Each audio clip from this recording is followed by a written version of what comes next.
Hello my dear friends, you're in the military of a summary channel. In this video we're going to discuss the most important events that took place during the previous 12 hours. We have lots of very interesting updates, so let's start. Now we can say that everything is going to another massive missile attack and drone attack through the entire territory of Ukraine that is going to take place within hours. I would like to remind you that during the previous 36 hours, according to pro-Russian media, Ukrainians attacked the residency of the president of the Russian Federation, the territory of the Novgorod region. The sources this morning, by the way, pro-Russian sources stated that Putin wasn't there, but according to pro-Russian media, there was his daughter and her son. So this is the situation. Furthermore, during the previous 12 hours, Ukrainians attacked Russia with hundreds of drones. So this is the map that was published by pro-Ukrainian sources this morning. Swarm of Ukrainian drones are encircling Moscow. Around 150 drones are flying to attack Russia. So this picture was published by pro-Ukrainian sources, and later we received a report from pro-Russian sources that as a result of this attack, a blackout occurred in the Moscow region. 109 drones shot down over Russia. Power workers are restoring power to parts of the Moscow region. From 4 p.m. to 8 p.m., air defense forces destroyed 109 drones over the Bryansk, Kaluga, Moscow, and other regions. On December 30th, 2025, an automatic station at a high-voltage substation disrupted power supply to some consumers in the cities of Zhukovsky, Lyathakerina, and Ramenska in the Moscow region. Power crews from Rosseti, Moscow region are inspecting the damaged electrical equipment. Power is expected to be restored by the end of the day. Pro-Ukrainian sources are saying that the Russians will be able to restore power only within a week or something like this. So that was one of the most powerful attacks from Ukrainian side that led to very huge consequences for Russians. At the same time, the Russians attacked the southwestern parts of Ukraine. We are talking about Odessa region. The Russians were attacking the Odessa port infrastructure. There were several vessels that were damaged and destroyed, and Russians were attacking energy infrastructure. And we have this video and this photo. Here we can see how a civilian was filming the situation in the city of Odessa, and here we can see an explosion on the territory of Odessa power station. So the power station was completely destroyed as a result of Russian attack, and the sources are saying that the population of Odessa will have no electricity during the New Year Eve. So this is the situation. We see another round of escalation. We see that nobody is going to give up. At the same time, Zelensky stated that I am ready to meet with Putin in any format. The first documents for the peace plan will be ready for signing as early as January. Trump intends to increase the average salary in Ukraine by 3 times. That was stated by Zelensky. So Zelensky is ready to meet with Putin and to sign documents, but the Russians are ready to carry out another massive missile and drone attack through the entire territory of Ukraine, which most likely will take place between 31st of December and the 2nd of January.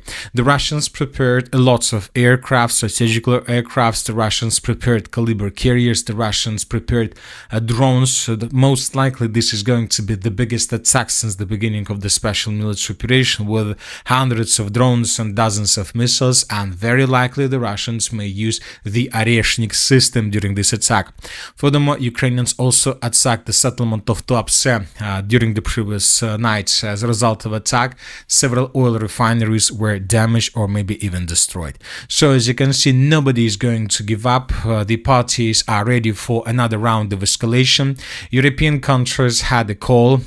They were discussing the situation, and they discussed words that were made by Putin and Russian authorities regarding the another escalation and the changing of the Russian rhetoric. So 2026 most likely is going to be very difficult for every single, let's say, party of this conflict.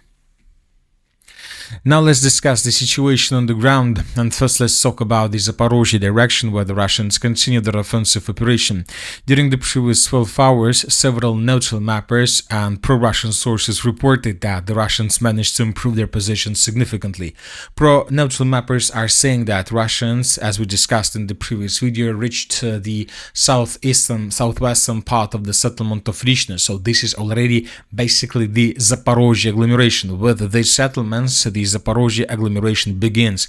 From this very moment, the Russians will be able to advance further in the direction of the city of Zaporozhye without gaps between settlements. Furthermore, the Russians continue their offensive operation and improving their positions around the settlements of Lukyanovskaya and Novoboykovskaya. The Russians began advancing, and we see that the western Zaporozhye offensive operation is gaining momentum. As for the eastern Zaporozhye direction, during the previous 12 hours, we haven't received anything from the cities of Galchul or from the foothold along the river of Gaichur. As for the Pokrovsk direction, during the previous 12 hours, several neutral mappers reported that Ukrainians, as a result of counter-offensive, managed to improve their positions along the Olympiyskaya Street and to restore control over farms in this area. So as of now, without proofs that can confirm this.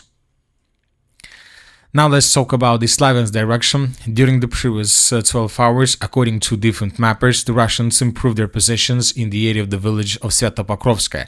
According to this information, according to media, Russians continue advancing and the Russians answered the settlement of Riznikovka. So these are the changes on the ground between the dates. Now let's discuss the situation in the Kupiansk direction, because this is one of the most interesting directions. I would like to remind you that since the beginning of December, Ukrainians began their counter-offensive operation, their greatest Kupiansk counter-offensive operation, and as a result of that counter-offensive operation, the Ukrainians managed to improve their position significantly, according to different mappers, according to different experts, and the most important, according to geolocations. And the map was adjusted as a result of this counter attack. But yesterday in the evening, pro-Russian sources published a very interesting video that changes the situation. For example, this is the video we're talking about. Here we can see at least 4 Russian soldiers that were moving in the area of the settlement of Mirova. This building was geolocated, this position was geolocated, and the Russian soldiers were recognized. So this is the situation in this area. And for example, this episode took place right exactly at this point. So Russians were moving in this area and were taking positions around the building. So based on this video, we came to conclusions that the Russians improved their positions. Some sources stated that maybe the Russians still have access to pipelines in this area, and maybe the Russians using pipelines landed infantry behind Ukrainian positions, and now the Russians are trying to establish complete control over the territory behind the main supply lines that Ukrainians use to support their contingent with offensive operation in the city of Kupiansk itself. As of now, we don't know for sure how exactly the Russians answered this territory, but obviously the Russians shown this video for a reason. The Russians, most likely, as was promised by the commander of the group of forces West, the Russians are planning to defeat completely the armored forces of Ukraine in this area within January or February of 2025. And maybe this video with 4 Russian soldiers in this area confirms that the Russians began this operation and they will finish until they finish things they are tasked for. As for the northern directions, the Russians of the group of forces north improved their positions around the settlement of Ovchansky Hutory. This information was provided by neutral mappers, and according to information we have, the Russians improved their positions in the Sumy direction. So these are the changes on the ground based on the maps that were provided by pro-Ukrainian sources and by pro-Russian sources. So these are the changes. Furthermore, this is a very important situation.